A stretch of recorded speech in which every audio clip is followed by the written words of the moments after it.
And Dr. Amit Sharma, Associate Professor Botany, LBS government college Kotputli. आज हम Pinus के नर शंकु या मेल कोन्स की बात करेंगे। पाइनस जो पादप है वो मोनोइशियस होता है, अर्थात मेल और फीमेल कोन एक ही पादप पर पाए जाते हैं, परंतु ये दोनों कोन्स या शंकु अलग अलग शाखाओं पर बनते हैं। ऐसा नहीं होता कि एक ही शाखा पर मेल कोन का निर्माण भी हो जाए और उसी शाखा पर फीमेल कोन का निर्माण भी हो जाए। दोनों अलग अलग शाखाओं पर इनका निर्माण होता है। इन शंकुओं का निर्माण समूह के अंदर होता है। ये मेल कोन का समूह है और इस समूह के अंदर इनकी संख्या 15 से लेके 100 सवा 100 तक हो सकती है। प्रत्येक जो शंकु है इसका निर्माण जो लॉन्ग शूट है, पाइनस में हमने कहा था दो तरह की शाखाएं होती हैं, लॉन्ग शूट और ड्वार्फ शूट। तो जो लॉन्ग शूट है, असीमित वृद्धि की शाखाएं, उस पर जो शल्कपत्र उपस्थित होते हैं उन शल्कपत्र की अक्ष में इनका निर्माण होता है। और ये मेल शंकु, नर शंकु, जो ड्वार्फ शूट जहाँ बननी थी उस ड्वार्फ शूट को रिप्लेस कर देते हैं। तो इनको हम एक तरह से रूपांतरित ड्वार्फ शूट भी कह सकते हैं मेल कोन्स को। ये रूपांतरित ड्वार्फ शूट्स हैं। जहाँ ड्वार्फ शूट का निर्माण होना था वहाँ इन मेल कोन्स का निर्माण हो जाता है। अब अगर हम एक मेल कोन को देखें, एक नर शंकु की संरचना को देखें, तो इस मेल शंकु की लंबाई करीब 2 से 4 सेंटीमीटर तक होती है और इसका जो व्यास है वो करीब 5 से 6 मिलीमीटर का होता है। इन शंकुओं को अगर हम लॉन्गिट्यूडनल सेक्शन या इनकी लंबवत काट काट कर देखें अगर, तो वो इस प्रकार की दिखाई देगी। और इस पूरे शंकु के अंदर भी हमें ये जो संरचनाएं दिखाई दे रही हैं ये इसकी लघु बीजाणु पर्ण है। लघु बीजाणु पर्ण या माइक्रोस्पोरोफिल्स हैं जो इसको चारों तरफ से, इसमें एक सेंट्रल एक्सिस होती है, केंद्रीय अक्ष होती है, और इस केंद्रीय अक्ष को चारों तरफ माइक्रोस्पोरोफिल्स या लघु बीजाणु पर्ण इनको घेरे रहती हैं। और लघु बीजाणु पर्ण की संख्या 60 से 150 तक हो सकती है एक नर शंकु में। तो एक नर शंकु में इनकी संख्या 60 से 150 तक हो सकती है। अब अगर हम इस एक नर शंकु का लंबवत काट काटेंगे तो वो इस प्रकार दिखाई देगा, जिसमें कि ये केंद्रीय अक्ष हो गई और इस केंद्रीय अक्ष पर चारों तरफ ये माइक्रोस्पोरोफिल या लघु बीजाणु पर्ण इस पर लगी हुई रहती हैं। ये जो लघु बीजाणु पर्ण है, लघु बीजाणु पर्ण, ये शल्कीय संरचना होती है, बहुत छोटी संरचना होती है। और इसको अगर हम एक माइक्रोस्पोरोफिल को अगर हम देखें तो वो इस प्रकार की संरचना हमको दिखाई पड़ेगी। ये संरचना के अंदर ये जो व्यू है ये इसका अबेक्सियल व्यू है। अबेक्सियल का मतलब है इसकी निचली सतह है। तो इस पर अगर हम यहाँ इसके LS में देखें, लॉन्गिट्यूडनल सेक्शन में भी देखें, तो ये जो नीचे हमें संरचनाएं दिखाई दे रही हैं, जो दाने दाने से दिखाई दे रहे हैं, ये सारी इस पर लघु बीजाणु धानियाँ हैं। और अगर हम एक लघु बीजाणु पर्ण को तोड़कर देखेंगे तो वो इस प्रकार की संरचना हमको दिखाई पड़ेगी, जिस पर कि जो दो लघु बीजाणु धानियाँ हमें, दो लघु बीजाणु धानियाँ या माइक्रोस्पोरेंजिया हमको इसकी निचली सतह पर दिखाई देंगी। बीच में जो सबसे ऊपर का भाग है ये भाग इसका बंध्य होता है, स्टेराइल पार्ट होता है, जिसे एपोफाइसिस कहा जाता है। और इसके सबसे नीचे का जो भाग है ये इसका व्रंत होता है। तो ये व्रंतीय संरचनाएं हैं।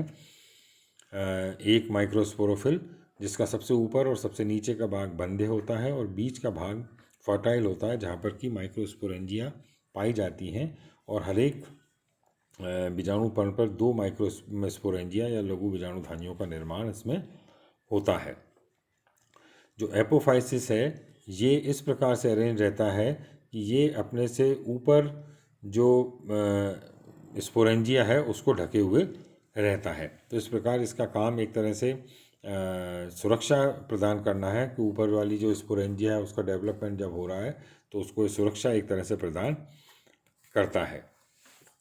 अब ये जो बीजाणुधानियाँ हैं, बीजाणुधानियाँ निचली सतह पर इनका निर्माण होता है और हर एक जो बीजाणुपर्ण है उस पर 2 बीजाणुधानियाँ इसमें बनती हैं।